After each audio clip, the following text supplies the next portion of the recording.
Hey, what's up guys, Tim here, and I'm back with another commentary.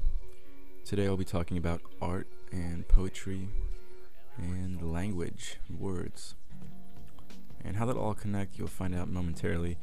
Before that happens, I'm going to talk to you quickly about what I'm doing with this gun. Basically, the B23R, which is what the gun is. It's a pistol, a 3-arm burst. It's quite a good gun, if I could say so myself. What I'm doing with it is I'm trying to rank it up. And obviously the best way to do that is by using the gun. So that's what this is.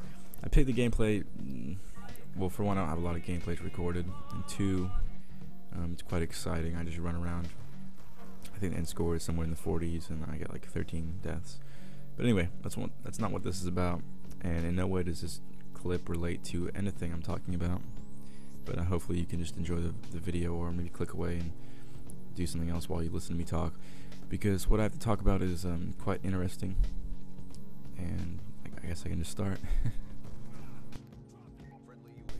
Okay, art. Art in general can really be anything. You could go ahead and go as far as to say that everything is art, and it's all part of a large mosaic. But from what I've gathered about art is just the way that you, as a person, or myself, interprets everything else, whether that be poetry, music, movies, anything, literature, and poetry specifically, and you'll find out why I'm talking about poetry specifically in a second. Poetry is a kind of art I consider it one of the better arts, because it's like music, but it's the song of your heart, you know what I mean? There's no tunes to distract you. It's just pure emotion. It's not really just words that you read. It's also just kind of how it flows and the emotion that's carried in it. And that's why I just enjoy listening to people recite poetry. So why am I talking about poetry? Well, last Friday, which was just about a week ago. No, not a week ago. 4 days probably. Last Friday was a poetry slam at this school. The school's called Enox, and I go to Gregori. Now these two schools are very similar. They have the same layout, and they were designed, relatively close to each other. And so Enox is having this poetry slam. Now I go to Gregori, and there's a digital media program. It's really well known around the area. We produce broadcast things like that, movies, and I'm one of the producers for some of the shows, and I'm also one of the go-to guys for assignments like this. And what this assignment was covering the poetry slam. And my teacher, Mr. McCarthy, his wife is also a teacher at Enox. So she's really involved with poetry, and she organizes poetry slam. It's the third one they do. So Mr. McCarthy, my teacher, said, hey Tim, let's think of something to do for the video. So what I decided to do, besides just filming it for obvious reasons, was I would set up backstage 2 cameras, and they were opposite sides of the stage, and the poets going on would come in, sit down on a stool, and I'd ask them a few questions like, how you feeling, when you look back on this night, what do you think you'll remember the most, stuff like that. And what we're going for is to get this kind of response to show just what they're going through, like fear. That's the biggest thing. And then when they come out afterwards, you'd see a definite shift. So what I wanted to capture was just kind of human emotion, high schoolers going out there and conquering this fear of speaking in front of people. It was awesome. So that was that.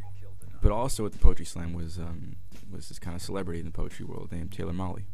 Now Taylor Molly was in town for this other poetry slam the next day on Saturday, but since he knew the McCarthys, he offered, I'll come teach some classes that day, and then that evening I'll recite a few poems at the poetry slam. So he did that, and I was assigned to interview him. So I gathered as much information as I could about him, and read up on him, and watched a lot of his poetry videos. And then I had the interview with him, and it was a great interview. It went really well, and a few things stood out that I could use right now and what I wanted to talk about. And that was when I was talking about the power of language, and also choosing the right words. And what I'm about to show you are 2 clips from that interview I had. I'll show you one after another, back to back. And he talked about the power of language in the first one, and then choosing the right words. And as a YouTube commentator and someone who is involved in that kind of scene, it's really cool to hear someone who also uses the power of words and the way you express those words talk about that. So here we go. I did check with the powers that be to ask whether there were certain words I could and could not say, but we're after school hours, so I'm going to just basically treat this audience like any other audience of mature poetry lovers. And you know, I use some bad words here and there, but nobody ever comes away from my reading saying that I have a potty mouth. I know the power of language, and sometimes there's only one fucking word that means what you need it to mean, and if you use it appropriately, and I hope you bleeped out what I just said, then you remind people of the power of language, and that's what poetry is all about. I don't use the word like as a comma. I'm not afraid of it as a verb. I like using the word like. I'll even use it as a preposition, as in I enjoy things like yoga and CrossFit and calisthenics. But I do try never to say or and no single thing that I have done to the way that I speak has served to make me sound smarter than I really am.